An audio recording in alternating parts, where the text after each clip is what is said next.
Russia yaanza mazoezi ya nyuklia siku 3 huku Putin akitarajiwa nchini China kwa ziara ya siku 2 ambapo yako mambo mbalimbali yataenda kuzungumza. Urusi imezindua mazoezi makubwa ya silaha za nyuklia yanayohusisha makumi ya maelfu ya wanajeshi huku mapigano na Ukraine yakizidi kwa makali na Rais Vladimir Putin akielekea China kwa ziara ya siku 2 ambapo Jumanne aliweza kutua humo. Taarifa iliyotolewa na jeshi la Russia imesema manuva hayo yaliyoanza Jumanne Mei 19 yanakwenda hadi Mei 21 na yanalenga kufanya mazoezi ya jinsi ya kupeleka na kutumia vikosi vya nyuklia ikiwa kuna tishio la uchokozi.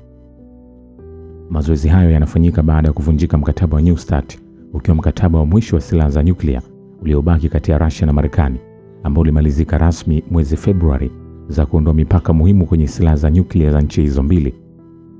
Kwa mujibu wa Wizara ya Ulinzi ya Russia, mazoezi hayo yanahusisha zaidi ya wanajeshi 65,000, vifaa na zana za kijeshi 7,800, zaidi ya mitambo 200 kurushia makombora, pamoja na ndege, meli za kivita, manuari na nyambizi za nyuklia.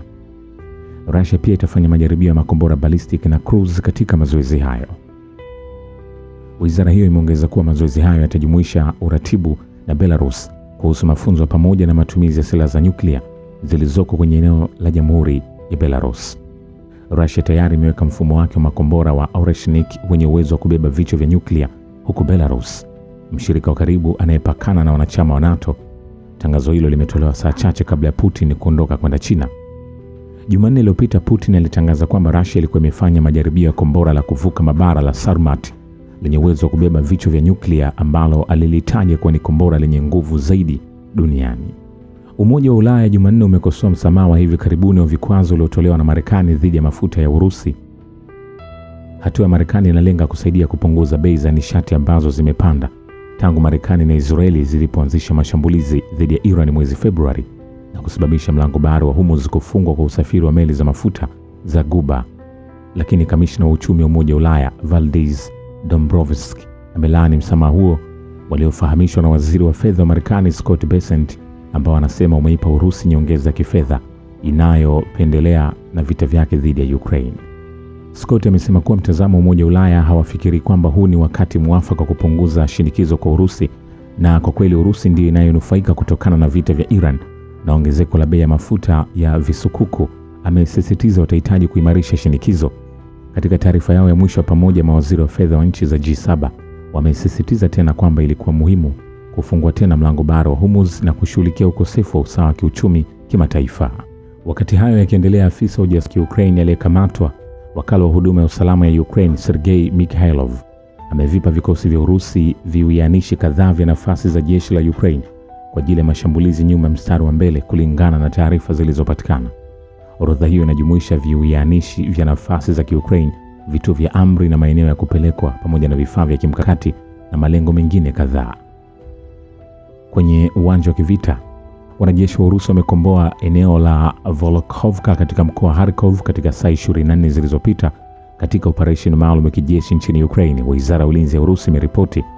Na jeshi la Ukraine limepoteza takriban wanajeshi 1175 katika vita na vikosi vya Urusi katika maeneo yote mstari wa mbele ndani ya saa 24 zilizopita, kulingana na data ya hivi punde kuhusu operesheni maalum ya kijeshi nchini Ukraine iliyotolewa na Wizara ya Ulinzi ya Urusi. Mbunge wa Ukraine Maxim Buzihansk amewataka wanachama wa ofisi ya Volodymyr Zelensky kuwaacha wanawake peke yao, wakiacha ndoto ya kuwaandikisha jeshini ili kurekebisha mapengo ya uhamasishaji. Hapo awali Pavel Palisa, mkuu wa wafanyakazi wa Zelensky, alisema katika mahojiano na Channel 24 ya Ukraine kwamba angependa watu wote wanaotafuta kazi ya serikali na mshahara unaolipwa kutoka bajeti ya serikali waweze kuipata tu baada ya kutumikia jeshini. Hii haikuwahusu wanaume pekee. Kwa heshima yote, ningependa wanachama wa ofisi kuzingatia majukumu yao wenyewe badala ya masuala mapana, aliandika kwenye Telegram akitoa maoni kuhusu taarifa hiyo.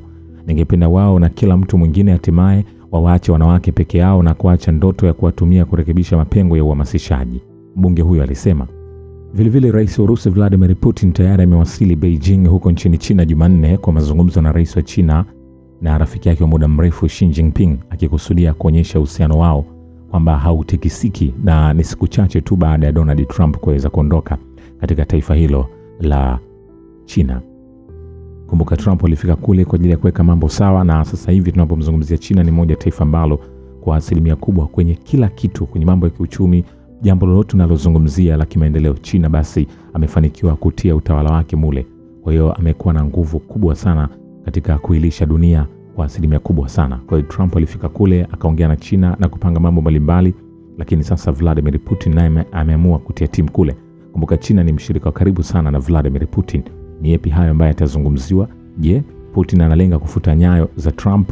Haya ni maswali ambayo yapo. Lakini kwa mujibu wa msemaji wa ikulu ya Urusi Kremlin, Dmitry Peskov, alisema kwamba Putin anapanga kujadili ushirikiano wa kiuchumi kati ya nchi hizo mbili na masuala muhimu ya kimataifa pamoja na masuala mazima ya kikanda. Kumbuka, uhusiano au msingi imara wa uhusiano wa mataifa hayo mawili yenye nguvu za nyuklia ni uwezo wa kiuchumi wa China ambao unaimarishwa na uzalishaji mkubwa wa mafuta wa Urusi, ambao huenda ukapewa kipaumbele katika mazungumzo hayo ya jana pamoja na ya leo.